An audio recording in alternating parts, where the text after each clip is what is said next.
ৰত্নাবলী নামে নাই পতন্তৰ পৰাময় মূল ৰত্ন ভকত জন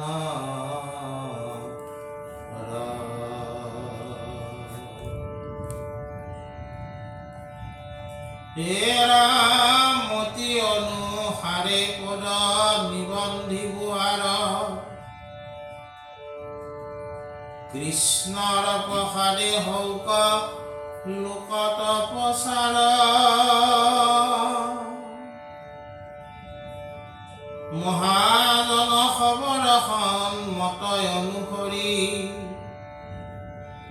কৃষ্ণৰ কীৰ্তন ৰূপ মঙ্গলয়া শৰী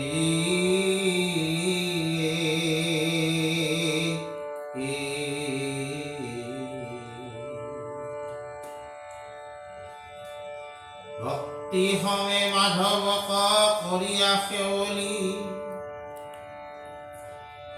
বিৰচিল বিষ্ণুপুৰী ভক্তি ৰত্নাৱলী নিখিল বেদৰ সাৰ মহাভাগৱত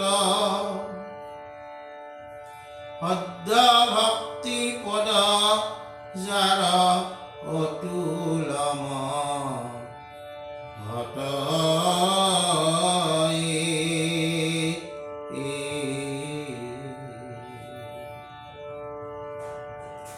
এতে কেহে সমস্ত বেদৰ শ্ৰেষ্ঠতৰ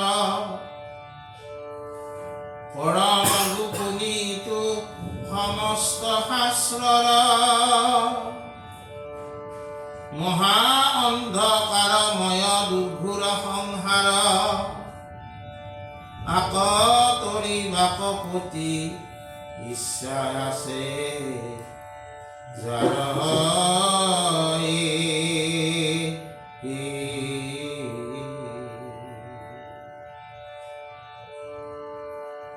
তাক কৃপা কৰি যিটো মহামুনি সুকে পৃথিৱীত ব্যক্ত আনি কৰিলাই উৎসুকে আত্মা প্ৰকাশক ইটো প্ৰদীপ সাক্ষাৎ ভকতি অমৃত ৰস পৰিপূৰ্ণ জাত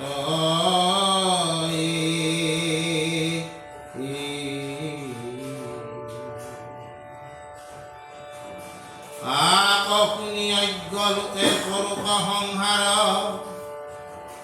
হেন শুক গুৰু পদে কৰো নমস্কাৰ ধৰ্ম অৰ্থ কাম মুখ্য পুৰুষাৰ্থ চাৰি পুৰে যত লোকয়াৰ উপায় বিচাৰি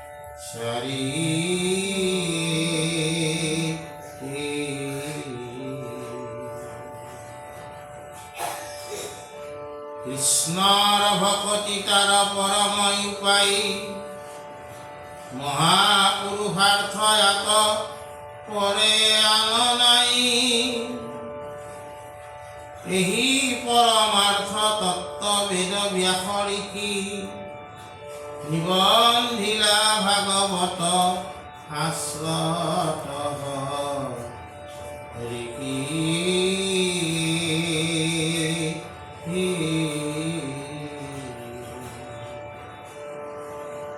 আন জ্ঞান কৰ্ম মানে ভক্তিৰ সাধন জানিবা নিশ্চয়ে যত কহিলো লক্ষণ ভক্তিকে প্ৰধান মই জানিয়া মনত মিলিল উৎসুক মূৰ আৰ সংগ্ৰহ ঘট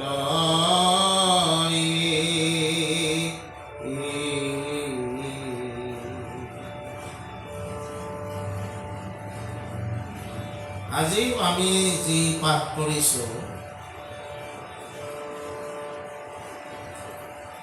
ইয়াতো মাধৱদেৱ গুৰুজনে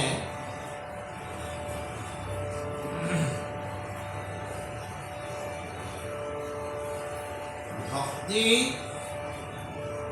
সম্পৰ্কে ক'বলৈ গৈ ভাগৱতৰ মাজলৈ গৈছে।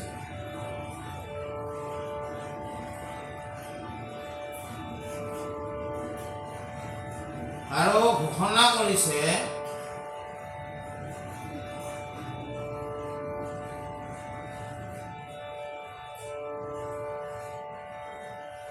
যদিও জ্ঞানপন্থ কৰ্মপন্থ আছে, কিন্তু এই জ্ঞানপন্থ কৰ্মপন্থ ভক্তি অবিহনে সফল হ'ব নোৱাৰে।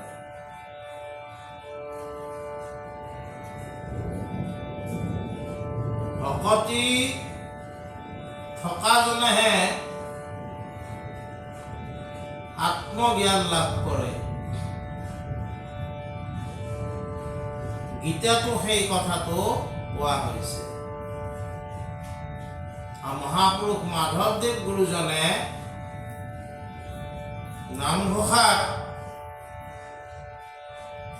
গীতাৰ এই কথাটো নিৰ্ণয় কথা বুলি কৈছে। ভগৱন্ত ভক্তিযুক্ত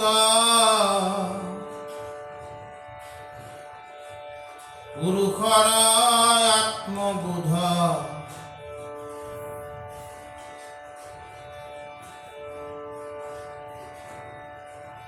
ভগৱন্ত ভক্তিযুক্ত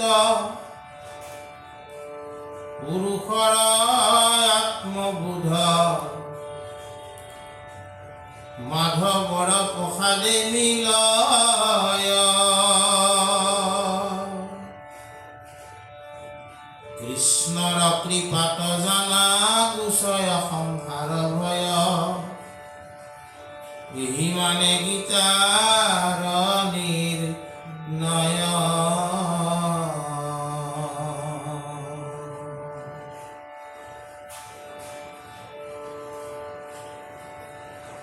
ভগৱন্তৰ লগত ভক্তিযুক্ত হ'ব লাগিব।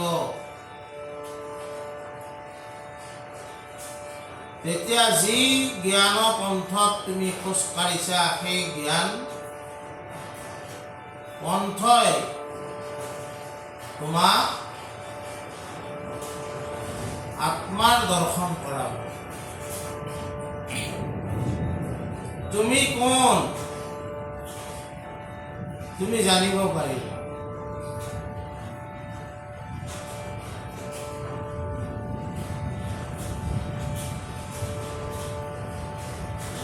আৰু ইয়াত কোৱা হৈছে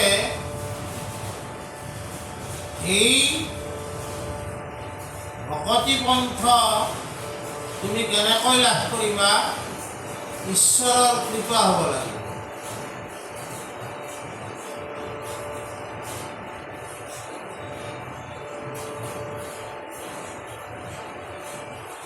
আৰু এই ঈশ্বৰৰ আমি যাতে কৃপা লাভ কৰোঁ, সেইকাৰণে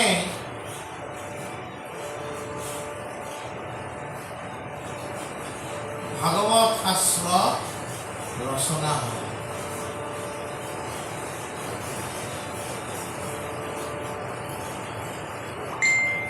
ভাগৱত শাস্ত্ৰৰ ৰচনাৰ যদি আমি প্ৰেক্ষাপট চাবলৈ যাওঁ,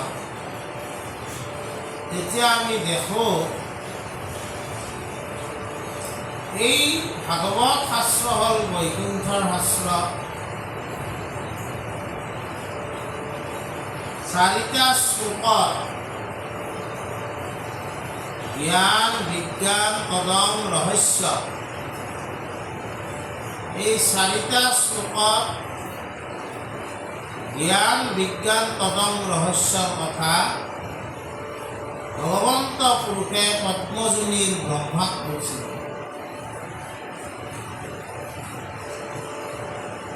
ব্ৰহ্মাই এই কথা শুনি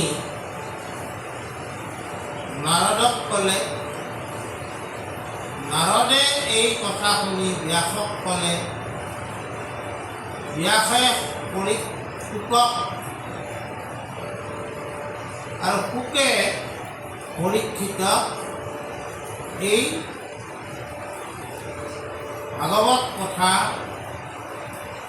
ক'লে আৰু পৰীক্ষিতক কোৱাৰ লগে লগে ঋষি সমাজে লাভ কৰিলে। ঋষি সমাজৰ পৰা গোটেই বিশ্বই এই ভাগৱত লাভ কৰিলে।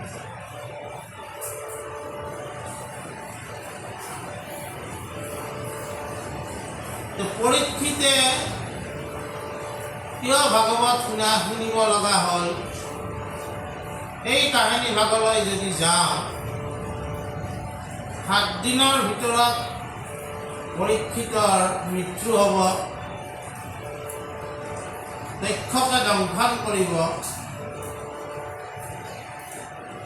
পৰীক্ষিতে ঋষিহাক সাদৰে গ্ৰহণ কৰি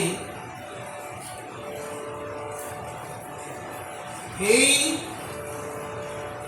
সাপৰ লগতে তেওঁ মুক্তিৰ পথ কেনেকৈ লাভ কৰিব পাৰে সেই কথা চিন্তা কৰিলে। বিভিন্নজনে বিভিন্ন উপায় দিলে। জ্ঞানপন্থৰ ঋষিসকলে জ্ঞানপন্থৰ কথা ক'লে, কৰ্মপন্থৰ ঋষিসকলে কৰ্মপন্থৰ কথা ক'লে। তেতিয়ালৈকে জ্ঞানপন্থ আৰু কৰ্মপন্থ সৰ্বোপৰি হৈ আছিলে, ভকতি পন্থটো লুকাই আছিলে।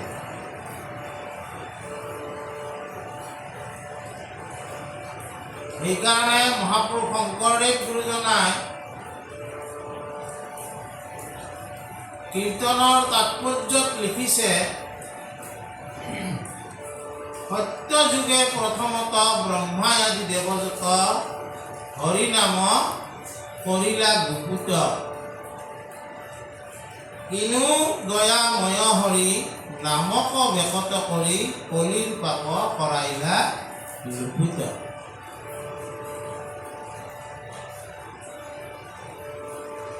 ভক্তি নাম ধৰ্মৰ লগত এটা ওতঃপ্ৰোত সম্বন্ধ আছে।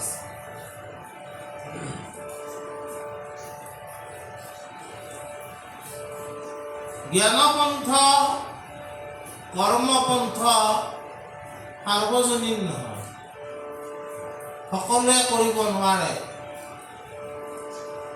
তাৰ কাৰণে দুসাধ্য সাধন কৰিব লাগিব। কিন্তু এই কলিৰ আদ্য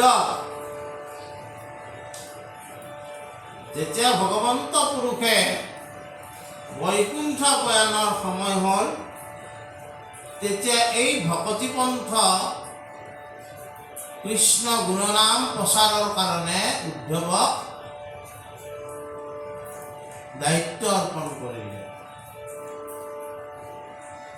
আৰু এই ভকতিপন্থ প্ৰচাৰ প্ৰসাৰৰ কাৰণে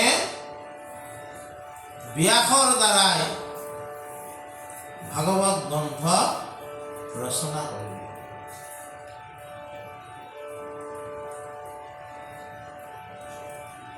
ব্যাসে বদৰিকাশ্ৰমত বহি আছে।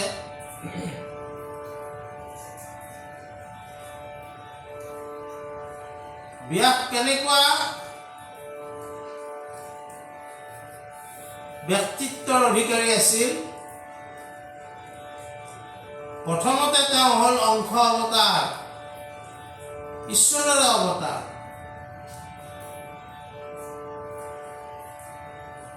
চাৰি বেদ, ব্ৰহ্মসূত্ৰ, 18 পুৰাণ, মহাভাৰত, গীতা ইত্যাদি ৰচক হ'ল ব্যাসদেৱ। কিন্তু এই অংশ অৱতাৰ ইমান শাস্ত্ৰ ৰচনাকাৰ হয়ো তেওঁ বদৰিকাশ্ৰমত উগুল থুগুলকৈ বহি আছে, চুলিবিলাক আউল জাউলকৈ আছে, অস্থিৰ মনেৰে আছে, মনৰ কোনো স্থিৰতা নাই। অৰ্থাৎ আজিৰ ভাষা ব্যাসৰ সাইকোলজিকেল এফেক্ট হৈছে।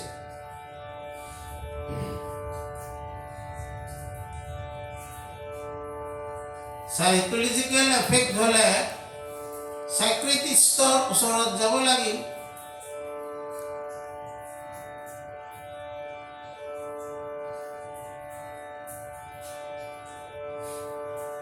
যে ব্যাস ক'ত যাব? এতিয়াতো এইবিলাক চেম্বাৰ নাছিলে, কিন্তু ব্যাস যেহেতু অংশ অৱতাৰ, ব্যাসে এটা নিৰ্দিষ্ট উদ্দেশ্য লৈ অৱতৰিত হৈছে। তেওঁ ওচৰলৈ আন এজন অৱতাৰ আহিলে, সেইজন হৈছে নাৰদ। নাৰদো এজন অৱতাৰ।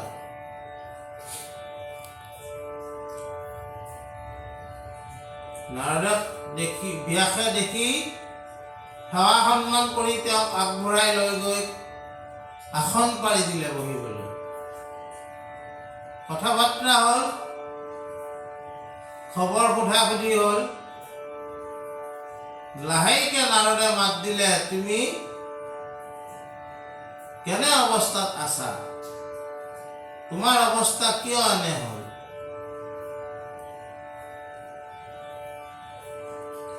এতিয়া তাৰমানে ব্যাসে ইমান দিনেতো তেওঁৰ দুখটো পোৱা, তেওঁৰ সমানৰ ব্যক্তিত্ব পোৱা নাছিলে।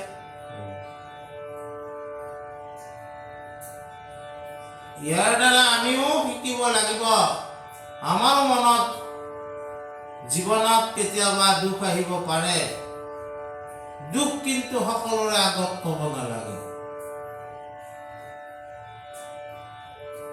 সেই দুখ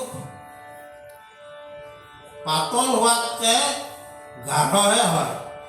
সকলোৰ আগত দুখ প্ৰকাশ কৰিলে দুখ পাতল নহয়, গাঢ়হে হয়। ব্যাসটো গুণী জ্ঞানী, নাৰদ যিহেতু তেওঁৰ দৰে অংশ অৱতাৰ, নাৰদৰ আগত প্ৰকাশ কৰিলে, হে দেৱৰ্ষি, মই বহু কৰ্ম কৰিলো, 4 বেদ ভাগ কৰিলো, ব্ৰহ্মসূত্ৰ ৰচনা কৰিলো, মহাভাৰত ৰচনা কৰিলো, গীতা শাস্ত্ৰ ৰচনা কৰিলো, 17খন পুৰাণ ৰচনা কৰিলো, কিন্তু কিবা এটা মই কৰা নাই যাৰ কাৰণে মই অশান্তি পাই আছো। কিন্তু কি কৰা নাই ময়ো ধৰিব পৰা নাই। তেতিয়া নাৰদে অলপ সুযোগ পালে যে তুমি যিবিলাক কৰ্ম কৰিলা বুলি ক'লা, সেই কৰ্মবোৰ সকলো অসম্পূৰ্ণ হৈ আছে। কাৰণ জ্ঞান কৰ্ম ভক্তি অবিহনে অসম্পূৰ্ণ হৈ থাকে। ভক্তিযুক্ত লোকেহে তেওঁৰ জ্ঞানৰ দ্বাৰাই জগতত পোহৰ বিলাব পাৰে, নহলে জ্ঞানে মানুহক অহংকাৰীও কৰায়। ভক্তিযুক্ত লোকেহে তেওঁৰ কৰ্মৰে জগতত পোহৰ বিলাব পাৰে। নহলে কৰ্মক লৈও মানুহৰ অহংকাৰ হ'ব পাৰে। তুমি ভক্তিৰ কথা একো লিখা নাই, সেইকাৰণে তুমি অস্থিৰ হৈ আছা। তুমি যি কৰিছা সি অসম্পূৰ্ণ হৈ আছে। তুমি এনেকুৱা কথাবিলাক লিখিলা, মানুহে সকলোৱে স্বৰ্গত যাবলৈ হংস ছাগল মহিষ সকলোবিলাক বলি দিব। অভিষ্ট সিদ্ধিৰ কথাহে তুমি লিখিলা, কিন্তু আত্মশুদ্ধিৰ কথা তুমি ক'ত লিখিছা?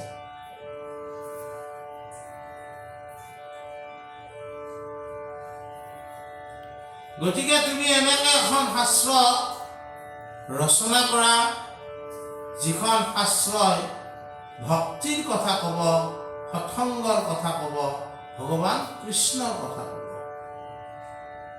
কৃষ্ণক আধাৰ হিচাপে লয়, দৈৱকী নন্দন কৃষ্ণক পৰম সত্যৰ অনুসন্ধানৰ কাৰণে পৰম সত্যম ধীমিহি তুমি ভাগৱত শাস্ত্ৰ ৰচনা কৰা। আৰু এই ভাগৱত শাস্ত্ৰই ভকতি পন্থৰ দুৱাৰ খুলি দিব। ভকতি পন্থৰ দুৱাৰ খোল খালে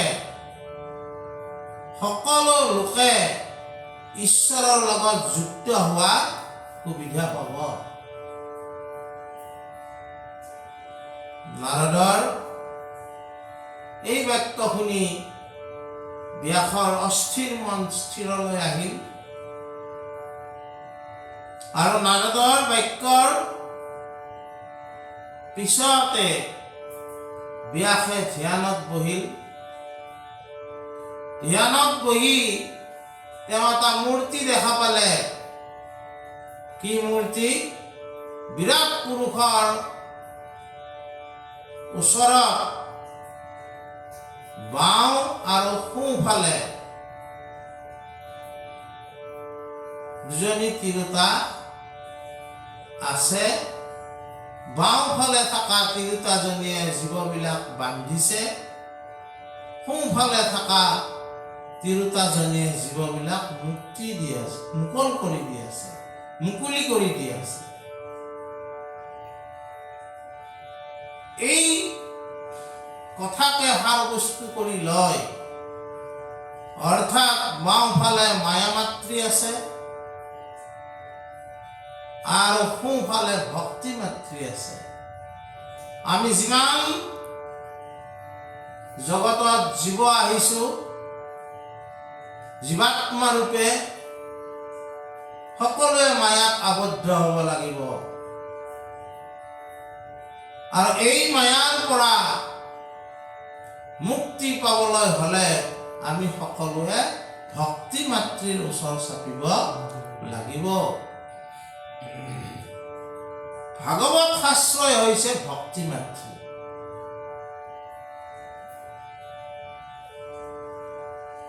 আৰু সেইকাৰণে মাধৱদেৱ গুৰুজনে এই ভাগৱতৰ সাৰ ভক্তি ৰত্নাৱলী ৰচনা কৰি তেওঁ আনন্দ পাইছে আৰু কৈছে যে এই ভক্তিৰ কথা শ্ৰৱণ কীৰ্তন স্মৰণ কৰি জ্ঞানী লোকসকলটো তৰিব পাৰিব, অজ্ঞানী অজ্ঞ লোকসকলো এই ভক্তিৰ জৰিয়তে তৰণৰ পথ পাব।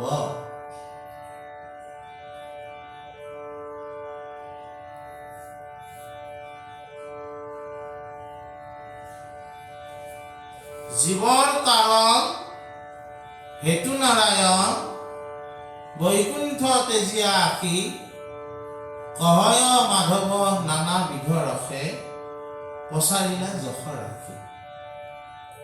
জীৱসকলক কৰাৰ কাৰণে ভগৱন্ত পুৰুষে আচলতে এই ভক্তি পন্থ আমাক প্ৰদান কৰিছে।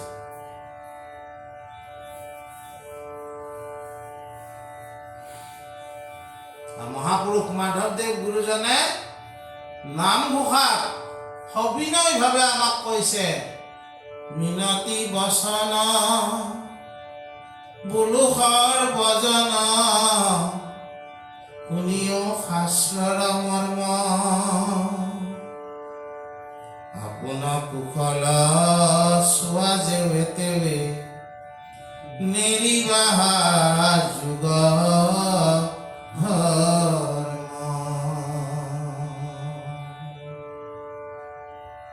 সত্য যুগে ধ্যান ত্ৰেতা যুগে যজ্ঞ দাপৰ যুগত পূজা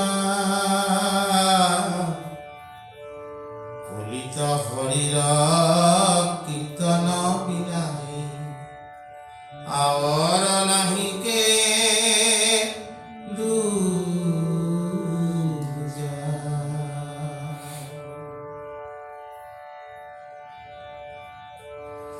এই ভকতি পন্থ যদি আমি অনুসৰণ কৰো তেতিয়াহ'লে আমিতো চাৰি পুৰুষাৰ্থ ধৰ্ম অৰ্থ কাম মোক্ষ এই চাৰি পুৰুষাৰ্থ আমিতো লাভ কৰিমে। মহাপুৰুষাৰ্থ এই চাৰি পুৰুষাৰ্থক কি বুলি কৈছে নামঘোষাত? এইকেইটা নিজৰা বুলি কৈছে। মূল ধাৰাটো কি? হৰিনাম। গোবিন্দৰ প্ৰেম অমৃতৰ নদী বহে বৈকুণ্ঠৰ পৰা চাৰি পুৰুষাৰ্থ তাহাৰ নিজৰা হৰিনামে মূল ধাৰা। মূল ধাৰা কি? হৰিনাম। ধৰ্ম অৰ্থ কাম মোক্ষ এই কেইটা হল নিজৰা। মূল ধাৰা যিসকলে ডুব মাৰিব তেখেতসকলে এই চাৰি পুৰুষাৰ্থ আপুনি আপুনি লাভ কৰিব। গতিকে আমাক মহাপুৰুষ মাধৱদেৱে আমাক কৈছে বেলেগ উপায় বিচাৰিব নালাগে। এই ভাগৱতৰ সাৰ ৰত্নাৱলী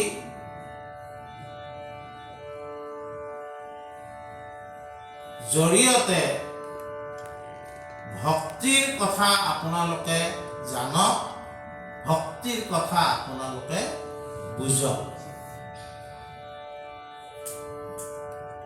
আৰু এই ভক্তিৰ কথা জানিলে বুজিলে অৱলম্বন কৰিলে আপোনালোকে মহাপুৰুষাৰ্থৰ ওচৰলৈ যাব পাৰিব।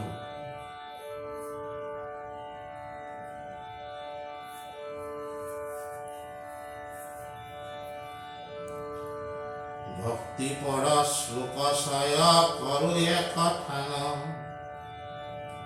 শুনা যেন মতে মোৰ উপজিল জ্ঞান ভাগৱত নামে এক অমৃত সাগৰ আছে হেন কথা শুনো মুখত লোকৰ এ ৰাম গুৰু মুখে শাস্ত্ৰ পাছে আপে নৈ পঢ়িলো ভাগৱত অমৃত সাগৰে বুৰ দিলো কৃষ্ণৰ কাৰুণ্য দিব্য পৰম অঞ্জন কৰিলে নিৰ্মল মোৰ হৃদয় লোচন দেখিলহু কৃষ্ণৰ ভজন ৰত্ন পাছে ভাগৱত অমৃত পয়োধি মাজে আছে পৰম অমূল্য ইটো হৰি ভক্তি ৰত্ন আৰু উদ্ধাৰতে মোৰ ভৈলা মহাযত্ন হৃদিগত কৃষ্ণৰয়া দেখ অনুহৰি বৈষ্ণৱৰ প্ৰীতি অৰ্থে আনিলো ধাৰি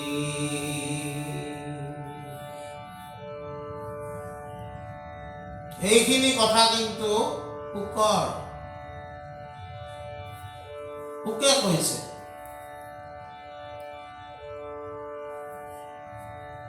শুক যিটো চৰিত্ৰ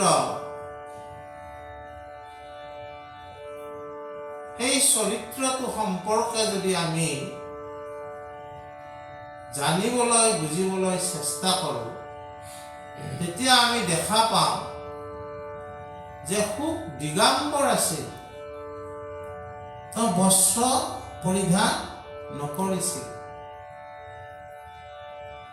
আৰু তেওঁ ব্ৰহ্মৰ উপাসক আছিল।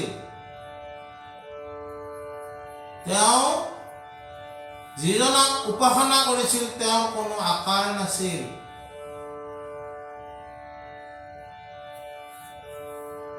নিৰাকাৰ ব্ৰহ্মক তেওঁ ধ্যান কৰিছিল।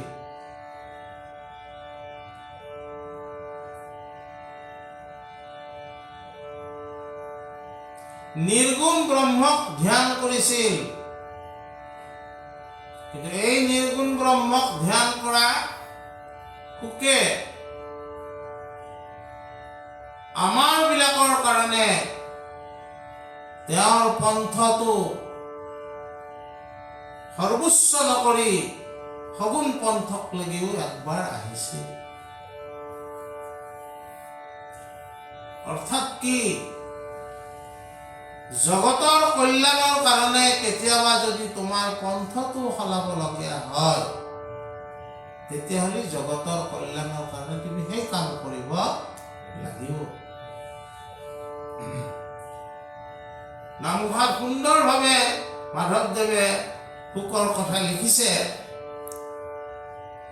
যদিও আমি নিৰ্গুণত স্থিত তথাপি উত্তম শ্লোকৰ মহিমা গুণে ভাগৱত শাস্ত্ৰ কৰিলো বিদিত।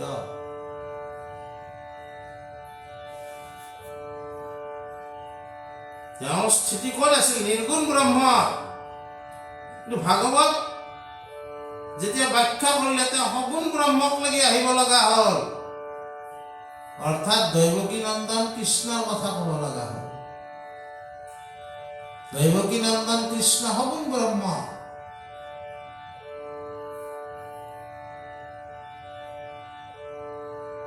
আৰু এই কথাখিনি শুকে তাকে কৈছে। শুকৰ গুৰু ব্যাসে আছিল। ব্যাসে শুকক এই ভাগৱত পঢ়ুৱাইছিল, পঢ়িছিল। ভগৱন্ত পুৰুষ আৰু ব্ৰহ্মাৰ মাজত ভাগৱত শ্ৰৱণ কীৰ্তন হৈছিল। সেইকাৰণে ভগৱন্ত পুৰুষ বক্তা, ব্ৰহ্মা হল শ্ৰোতা। ব্ৰহ্মা বক্তা, নাৰদ হল শ্ৰোতা। নাৰদ বক্তা, ব্যাস হল শ্ৰোতা। ব্যাস কিন্তু বক্তা নহল, ব্যাস শিক্ষাগুৰু আৰু পৰীক্ষিত মানে শুকমুনি হল ছাত্ৰ। কিন্তু শুক বক্তা, পৰীক্ষিত শ্ৰোতা। ইয়াত শ্ৰৱণ কীৰ্তন ভক্তি ধৰ্ম সন্নিৱিষ্ট হৈছে।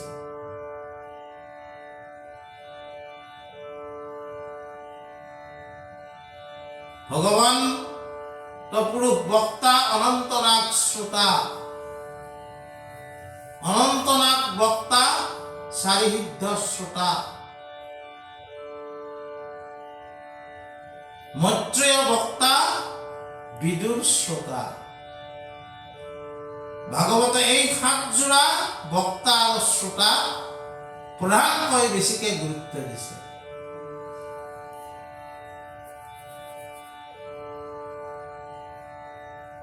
য'ত ভক্তি ধৰ্ম সিদ্ধ হৈছে। গতিকে শুকে এই কথাটোকে কৈছে যে মই পিতৃত পঢ়িলোঁ, পিতৃৰ পৰা পাইছোঁ এইটো। তাৰপিছত কৈছে পঢ়াৰ পিছত ইয়াৰ প্ৰতি মোৰ এটা অনুৰাগ জন্মিল, গতিকে ভাগৱত অমৃত সাগৰত ময়ো একবাৰ ডুব মাৰিলোঁ।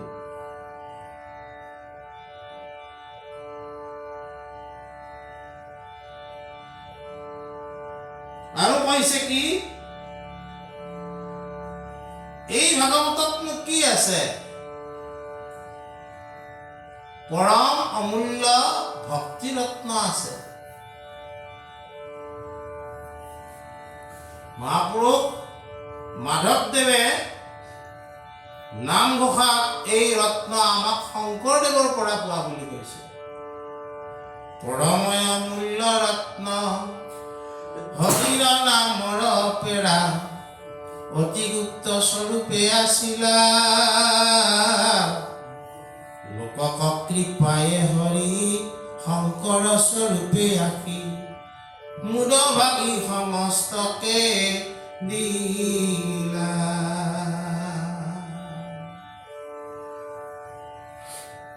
এই ভক্তি ৰত্ন ভাগৱত অমৃত সাগৰত আছে, আৰু সেইকাৰণে শুকে এই সাগৰত একবাৰ ডুব মাৰিছে।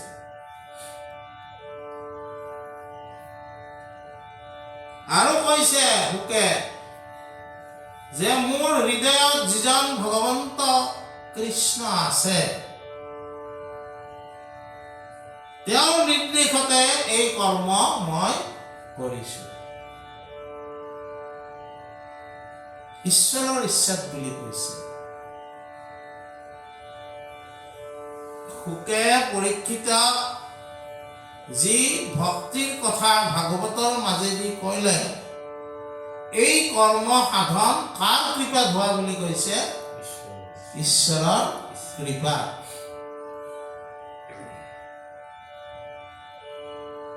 গতিকে আমি যি কৰ্মই নকৰো, এই কৰ্ম আমাৰ ভাৰতীয় দৰ্শনে কৰ্ম সিদ্ধান্তৰ কথা কৈছে। এই কৰ্ম সিদ্ধান্ত 2 প্ৰকাৰৰ। এটা হ'ল ডিটাৰমিন আৰু এটা ফ্ৰী উইল। নিয়তিৰ দ্বাৰা অৰ্থাৎ ঈশ্বৰৰ ইচ্ছা। ফ্ৰী উইল মানে এই কৰ্মটোৰ কাৰণে তুমি দায়ী হ'ব লাগিব, কিন্তু নহ'লেতো আমি কাকো জেলত দিব নোৱাৰিম। মানুহ এজনক কোনোবাই মাৰিলেও ক'ব এইটোতো ঈশ্বৰৰ ইচ্ছাতে হৈছে।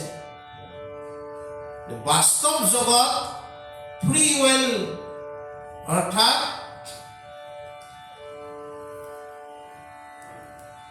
নিজে আমি যি কৰ্ম কৰিছো তাৰ দায়িত্ব আমি নিজে ল'ব লাগিব। কিন্তু আমি বহুত বিচাৰ কৰি যদি চাওঁ, সকলো কথাই কিন্তু নিয়তিৰ পৰিহাস বুলিয়ে ক'ব লাগিব। শুকে এই যিটো কৰ্ম কৰিলে, এই কৰ্মটোৰ শ্ৰেয় আৰু প্ৰিয় কাক অৰ্পণ কৰিছে? ঈশ্বৰক অৰ্পণ কৰিছে। আমিও সেই পন্থ, ভক্তি পন্থৰ কথাটোৱে এইটো, যে যিটো শ্ৰেয়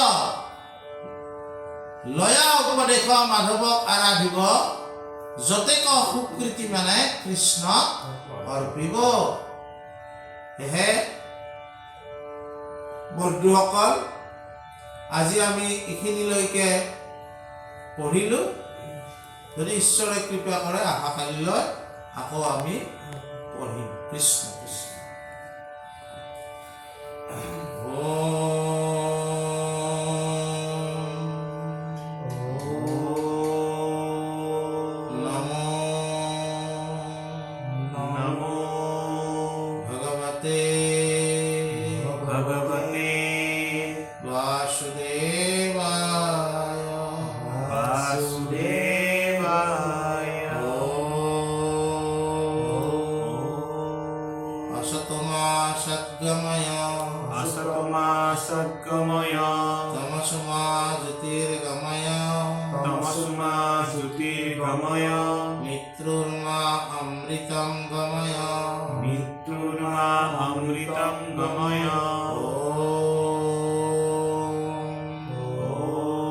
शांति।